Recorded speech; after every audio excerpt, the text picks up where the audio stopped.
was small. Fewer than 300 people sat inside. No cameras, no foreign press. The vote took 11 minutes. When it ended, the mechanism that had kept China's leadership stable for 3 decades stopped working. No one in that room believed they were ending anything.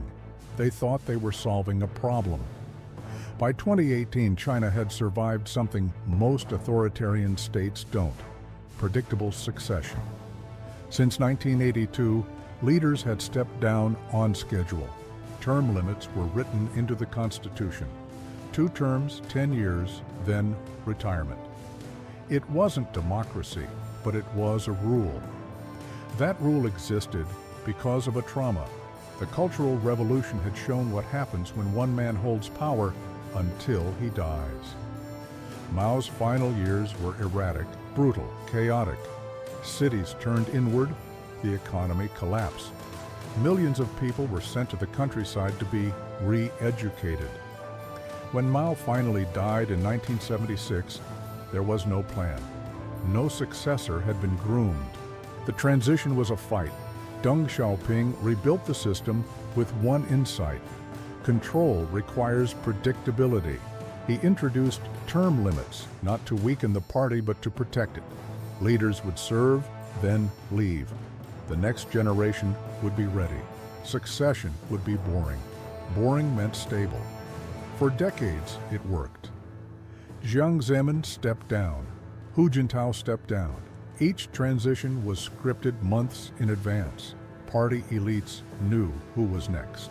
There were no purges, no sudden disappearances. The system had a clock.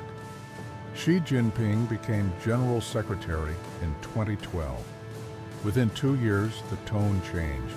He launched an anti-corruption campaign. Officially, it targeted graft and abuse. In practice, it removed rivals. Hundreds of senior officials were arrested. Some were tried in public, others simply vanished from state media. The message was clear: loyalty mattered more than seniority. By 2017, Xi had consolidated control over the military, the economy, and internal security. But there was still a limit.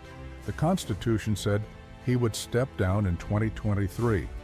That limit wasn't symbolic. It meant the party would begin elevating his successor. It meant Xi's influence would start to fade slowly as power shifted toward the next generation. To party officials, this looked like a vulnerability. Xi had centralized decision-making. He had tied his personal authority to China's long-term strategy. If he stepped down, the next leader might reverse course. The Belt and Road Initiative, the crackdown in Xinjiang, the tightening grip on Hong Kong, all of it relied on continuity.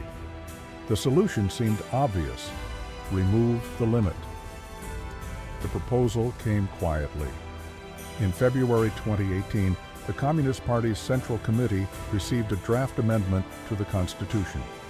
It was one sentence. Article 79 would be changed. The phrase limiting the president to 2 consecutive terms would be deleted.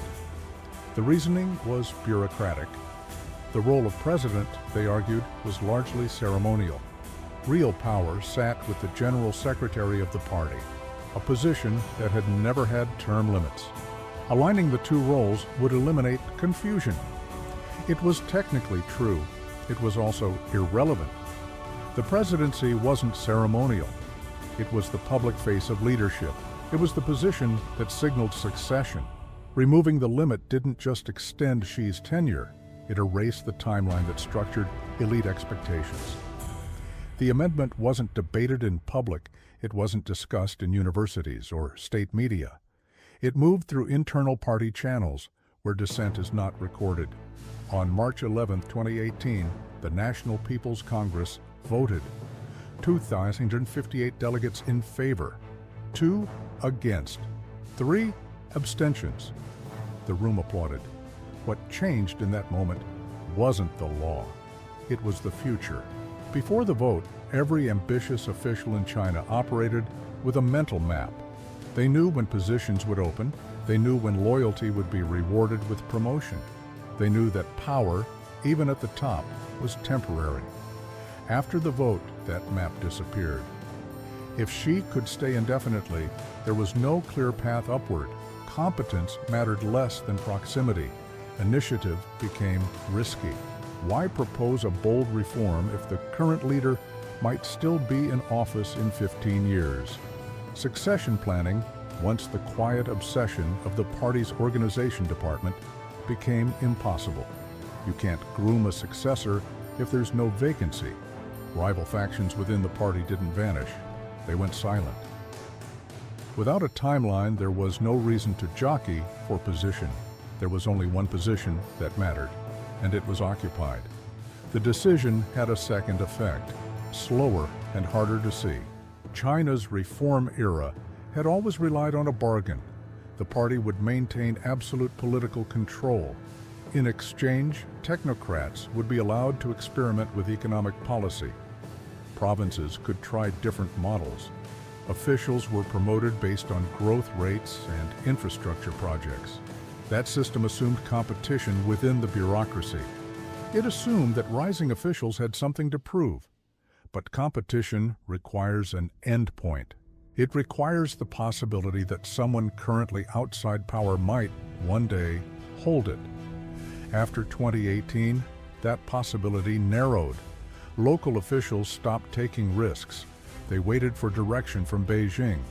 Policies that had once been tested in Shenzhen or Chongqing now required approval from the top. Innovation didn't stop, but it became vertical.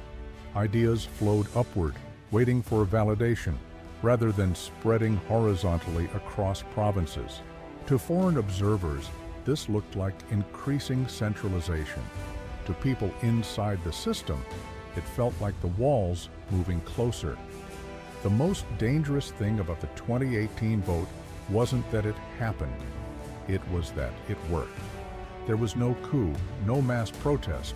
The economy continued to grow. Xi's approval ratings, as measured by state-affiliated pollsters, remained high. The cost was invisible.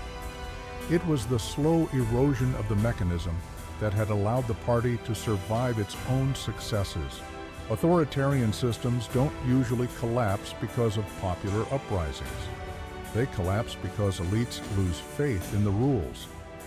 When succession becomes unclear, when loyalty is rewarded more than competence, when the future belongs to one person instead of a process, the system doesn't break loudly. It just stops adapting. China's economy began to slow in 2019. The trade war with the United States escalated. COVID-19 exposed weaknesses in local governance. The crackdown on tech companies alienated entrepreneurs. Youth unemployment rose. None of these problems were unsolvable. But solving them required flexibility. It required officials willing to admit mistakes, pivot strategies, take initiative. It required a system where future leaders had an incentive to prove themselves. That system had been dismantled. Not through violence, not through ideology. Through a vote that took 11 minutes. There's a pattern in how centralized power decays. It starts with efficiency. One leader, one vision, no bureaucratic delays. Decisions are made quickly, opponents are sidelined, the machinery of government hums, then the vision ossifies. The leader's preferences become the system's constraints. Officials stop proposing alternatives. They start guessing what the leader wants and delivering it before being asked. Feedback loops break. Bad news travels more slowly than good news. Mistakes are blamed on implementation, not strategy. The leader, isolated at the top, begins solving problems that no longer exist and missing problems no one dares to name. This isn't unique to China. It's how the Soviet Union stagnated under Brezhnev. It's how the Ottoman Empire calcified in its final century. It's how corporations run by charismatic founders often struggle after the founder refuses to leave. The 2018 vote didn't create this pattern, it locked it in. By 2024, Xi Jinping had been in power for 12 years. There was no heir apparent, no faction within the party positioned to challenge him, no institutional mechanism to force a transition. Observers began asking the same question Deng Xiaoping had asked in 1982, "What happens when the leader dies?" The answer is, no one knows. China's future now depends entirely on the biological lifespan and personal judgment of one man. That's not stability. It's a countdown, and the clock has no alarm.